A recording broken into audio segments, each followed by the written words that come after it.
एक बार हम लोग बस से ही ट्रेवल कर रहे थे। My father was on job in that बस। ओ उसी बस में? एब्सोल्युटली। तो one man standing, I don't know, हमें किसी को भी पता नहीं था वो कौन है। उन्होंने अपना जो हाथ है वो जहाँ मेरी मदर बैठे थे उस सीट के पीछे फॉर सपोर्ट उन्होंने पकड़ा था। तो मेरी मदर ने उनसे रिक्वेस्ट किया कि आप काइंडली इस हाथ को यहाँ से निकाल के आप जो बार है उसको पकड़ लीजिए। तो एक दो बार इस तरह के इंसिडेंट्स पे वेरी रूडली ही सेड कि आप क्या डीसी लगी हुई हैं कि मैं आपकी बात सुन के आपकी बात मान जाऊँ। तो as a kid I felt कि ये डीसी क्या होता है। ये डीसी कौन होता है इसकी बात? हु इज द डीसी जिसकी बात सब मानते हैं। मतलब आई थिंक 10th के आसपास मुझे एक्चुअली थोड़ा सा क्लियर हुआ कि डीसी एसपी जो होते हैं वो एडमिनिस्ट्रेशन के मेन लिंक्स हैं गवर्नमेंट के। वैसे हमें पता चला कि बचपन से आप काफी टॉम बॉयज थी, लड़कों की तरह हरकतें करती थी, कुछ सुनवाते हैं आपको? कंचे खेलती थी लड़कों के साथ जब गली में, तो मैं तेरे को मना करती थी कंचे नहीं खेलती लड़कियां, तो तुम बोलती थी नहीं मम्मा खेलते हैं। तो क्या हुआ, मैं भी लड़का हूँ, बड़ी होके लड़का बनेगी, ये लड़कों वाले काम करती है, ऐसे बोलते थे लोग। हमें फिर आवाजें लगाते थे, वो रितु की मम्मी वगैरह, देखो आपका लड़का कैसे खेल रहा है जंगल में।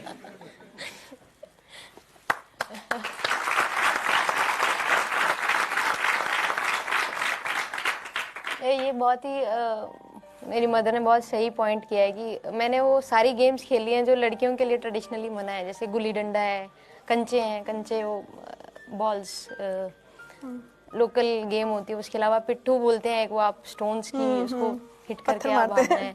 क्रिकेट खेला है मैंने, उस पूरी 2 टीम्स में एक मैं ही लड़की होती थी। तो आपने अपनी माँ को स्ट्रगल करते देखा है आपको पढ़ाने के लिए, परिवार को साथ रखकर कि बच्चे आगे बढ़ें?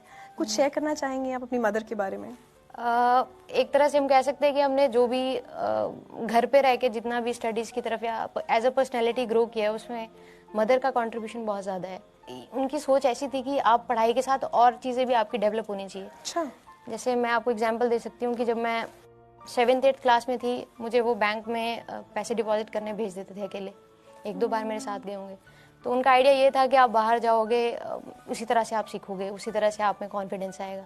शालिनी, मुझे ऐसा लगता है कि जो लड़कियां बहुत आगे बढ़ती हैं, माँ का तो रोल होता ही है अपने बच्चों की ज़िंदगी में। Specially for girls I would say father एक बहुत इंपॉर्टेंट फैक्टर होता है, क्योंकि कई बार लोगों के घरों में जब सुनते हैं कि पिता ने फैसला कर लिया कि नहीं आगे और नहीं पढ़ना है, शादी करनी है, तो आप कितना रेजिस्ट कर लोगे? आप आज जहाँ हैं उसमें अपने फादर की कितनी भूमिका आप मानती है?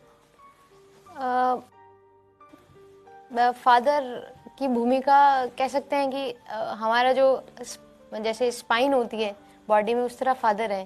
तो उसका इससे अच्छा मैं कोई तुलना मेरे दिमाग में आ नहीं पा रही है। बहुत बड़ी बात। बट मैं आपको बता सकती हूँ कि अगर मैंने उनसे कभी कहा हो कि मुझे किसी पर्टिकुलर चीज़ के लिए 10 रुपये चाहिए, तो उन्होंने ट्राई किया होगा कि मुझे 15 दे, कि कोई कमी नहीं होनी चाहिए आपकी लाइफ में।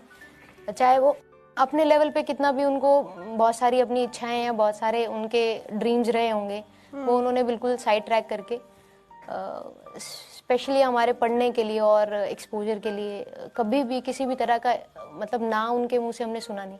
क्या बात। शालिनी, आपसे कोई मिलने आया?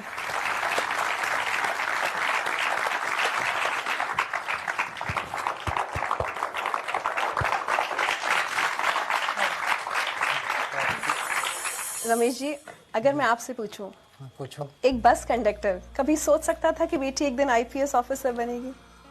नहीं सोचा तो पहले कभी नहीं था, लेकिन जैसे जैसे इनके बारे में मालूम पड़ता चला भी ये भी कुछ जॉब है, ये ऐसा है कुछ है।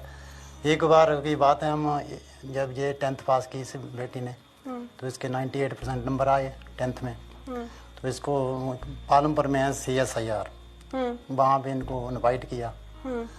तो वहाँ पे सभी बच्चों ने वहाँ डिबेट किया। तो जब भाषण की प्रतियोगिता आई तब बेटी, सब ने, किसी ने कहा मैं डॉक्टर बनूंगा, किसी ने कहा मैं वो वैज्ञानिक बनूंगा। लेकिन जब मेरी बेटी की पार्टी आई तो इसने कह दिया मैं IPS बनूंगी या IAS पास करूंगी। तो फिर जब इसने कर लिया, अपना क्लियर कर लिया, सब कुछ IPS बन गई, तो फिर हमारे को बहुत खुशी हुई भी मेरे साथ वायदा किया था वो पूरा कर लिया बेटी ने। क्या बात है।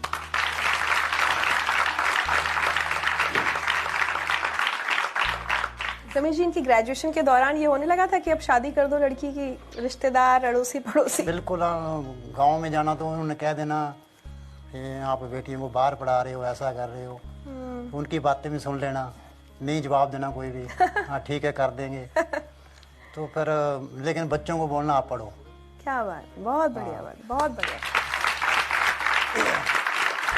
और दूसरी बात ये है कि कभी भी मैंने ये नहीं समझा भी बेटी है या बेटा है। ग्रेजुएशन करते करते फिर ये सोच लिया था यूपीएससी की तैयारी करनी है? नहीं, ग्रेजुएशन जब मैंने ग्रेजुएशन ज्वाइन की तो पेरेंट्स का भी आइडिया यही था, मेरा भी यही था कि मैं जिस यूनिवर्सिटी में जा रही हूँ बहुत ही एकांत सी जगह है, तो मुझे फिर से पढ़ के इंजीनियरिंग और मेडिकल के एग्जाम्स देने हैं। अच्छा। तो वहाँ जाके फिर मैंने सीरियसली जब अपने आप को सोचा तो वही बैक ऑफ द माइंड हमेशा से था कि यूपीएससी क्या होता है, डीसी क्या होता है। वो बचपन की बात गई नहीं, फिर से ध्यान में आई और फिर मैंने अपना टाइम जितना वैसे दोस्तों के साथ निकलता था, एक्स्ट्रा टाइम सारा इसी सर्च में मैंने लगा दिया कि ये यूपीएससी क्या होता है। तो मैगजीन्स, न्यूज़पेपर्स, इंटरनेट, जहाँ से भी मुझे कोई इन्फॉर्मेशन मिलती थी इसके बारे में मैंने कलेक्ट करने स्टार्ट कर दी।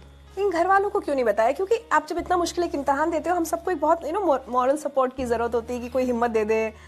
घर में मतलब लोगों के तो इतने नखरे होते हैं, कोचिंग भी ले रहे होते हैं लोग, आपने एकदम सब कुछ अकेले, जो स्ट्रेस है वो भी अकेले हैंडल किया? वो डर यही था कि बट अगर मैं फेल होगी तो फिर क्या होगा, मतलब मेरा एक्सपेक्टेशन फैक्टर लग गया, इनके मन में एक्सपेक्टेशंस आ जाएंगी, ये सोचेंगे कि होना चाहिए और इतना आसान है नहीं, ये होगा नहीं।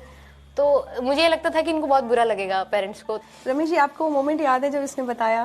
पहले तो घर में फोन किया होगा, फिर मेरे को फोन कर दिया, तो मेरे मन में इतनी खुशी हुई भी मैं क्या बता सकता हूँ। लेकिन ऊपर से सरप्राइज दिया हमारे को, तो हम तो फिर वैसे ही रह गए जैसे। आज बहुत फक्र होता है ना बिटिया के बारे में? बिल्कुल बिल्कुल। अगर बच्चे कुछ करें तो पेरेंट्स को इससे ज़्यादा और क्या है।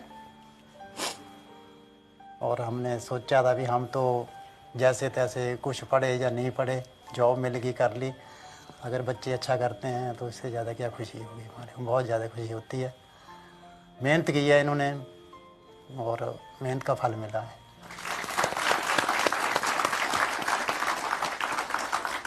आपकी एकेडमी की ट्रेनिंग के बारे में नहीं पूछा, उसमें भी आप बेस्ट स्टूडेंट रही हैं, आपको राष्ट्रपति से पुरस्कार मिला है, थोड़ा उसके बारे में बताइए।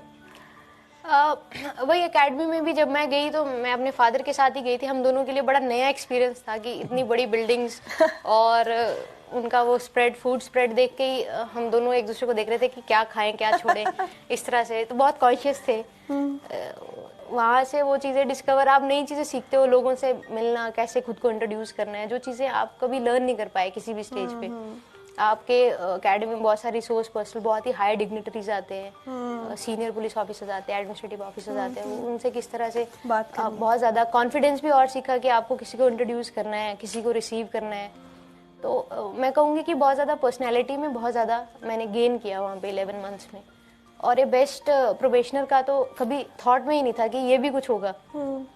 बट देन वही कि मैं जब गई तो 1-2 महीना स्ट्रगल करने के बाद, मैं एडजस्ट होने के बाद मैंने सोचा कि ठीक है, इतना कुछ है लाइफ में, सबको एंजॉय करना है, तो राइडिंग भी एंजॉय करो, शूटिंग भी एंजॉय करो, स्विमिंग भी एंजॉय करो।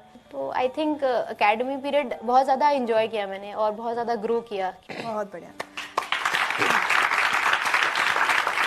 चलते चलते आप हमारे जितने लोग यहाँ बैठे हैं और सारे व्यूअर्स जो आपको टेलीविजन पे देख रहे हैं, इनसे क्या कहना चाहेंगे? कोई भी आपका सपना है उसको मतलब ये सोच के, सिर्फ यही सोच के कि यार ये मेरे लेवल से ऊपर है, मुझे सोचना ही नहीं चाहिए, इस पे ख़त्म ना करें।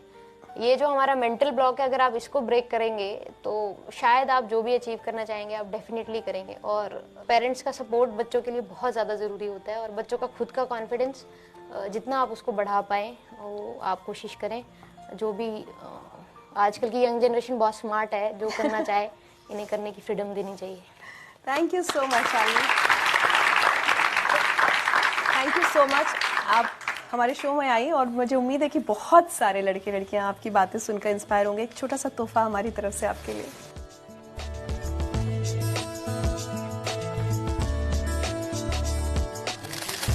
Oh wow, thank you so much.